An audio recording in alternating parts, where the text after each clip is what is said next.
إن الله وملائكته يصلون على النبي يا أيها الذين آمنوا صلوا عليه وسلموا تسليما صلى الله عليه وسلم. ازيكم يا بناتي، ازيكم يا اخواتي، يا رب تكونوا بخير.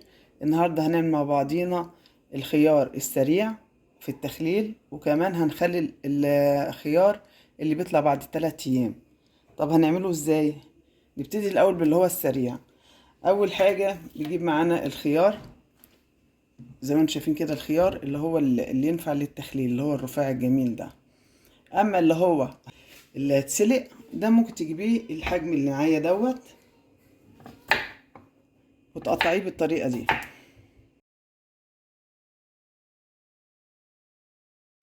قطعناه كده، بناخده ونجيب معانا طبق بالشكل ده كده، وننزل بيه بالخيار بتاعنا المقطع.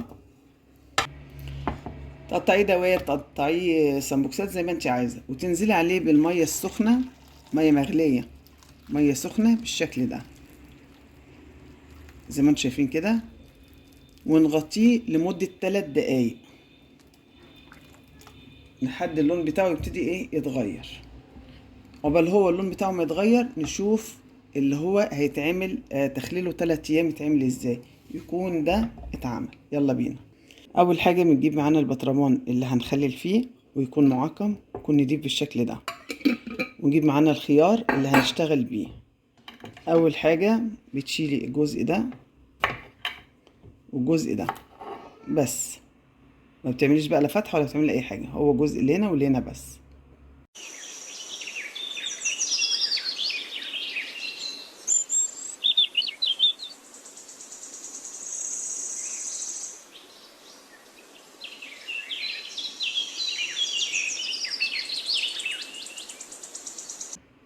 هننزل بمعلقه ملح زي دي كده، وبعدين نجيب معانا الخيار بالشكل ده كده،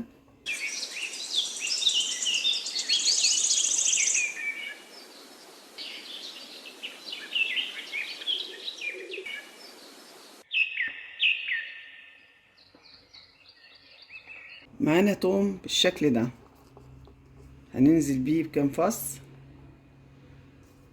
عشان يدوا ريحة معانا. عندك فلفل احمر حامي حطيه، عندك فلفل زي ده حطيه، ما توقفيش نفسك.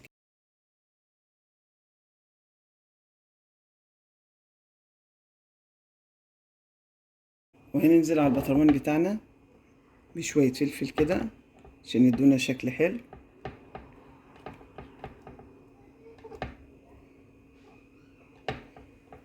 وهننزل بمعلقتين خل كبار، وهننزل بمعلقة ملح، وهننزل بالمية بتاعتنا بالشكل ده كده. قفلناه بالشكل ده كده ومتعقم وجميل. طيب عشان الملح اللي تحت يطلع وينزل معاه، هنعمل الغطا بتاعنا كده بالشكل ده كده، وهنسيبه كده لحد ما المية تاخد وتدي معاه يوم بحاله، وتاني يوم نشيل البطرمان ونعدله على اليمة التانية كده. معايا يا حبايبي؟ كده معانا اول حاجة عملناها الخيار اللي هو بيقعد 3 ايام. شوف بقى الخيار التاني ده، الخيار اللي حطيناه في مية مغلية، ولا اذا كنت مستعجلة عليه ممكن تحطيه على النار يغلي دقيقتين، من دقيقتين ل3 دقايق بكتير. اول ما تلاقي لونه اصفر تنزليه. لكن انا هخليه اللون اللي هو ما بين الصفار والخضار ده، علشان احنا هنفطر بيه الصبح ان شاء الله، مش ناكل منه دلوقتي، فعشان يعيش لحد الصبح. لان اللي هو المستوي دوت او اللي بيتحط في ميه مغليه اللي هو السريع ده بيتاكل على طول قبل اللي هو بيتخلل وقت ب3 ايام. اول حاجه هنجيب معانا ملح في الارضيه كده زي ما اتعودنا، وهننزل عليه بالخيار بتاعنا المسلوق زي ما انتم شايفين كده. بسم الله الرحمن الرحيم.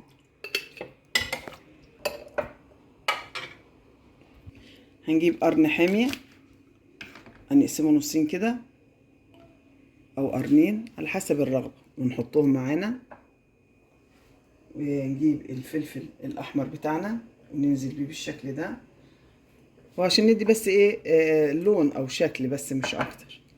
وهنجيب الثوم بتاعنا زي ما انتم شايفين كده، وهننزل بيه، وهننزل بمعلقة الملح تاني، ومعلقتين خل. بسم الله. وهننزل عليها بمية ساقعة عشان نعملها صدمة وعشان تستوي بسرعة.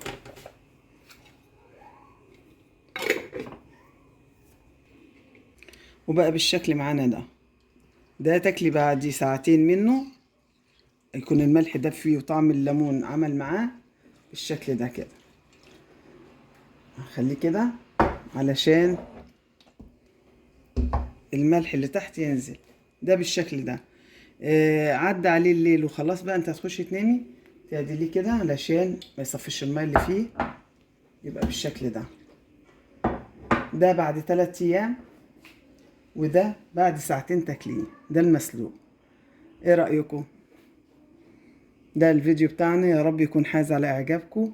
ان عجبكم متنسوناش باللايك والسبسكرايب والتعليقات الجميلة لبيت المنى. اشوف وشكم بخير. السلام عليكم ورحمة الله وبركاته.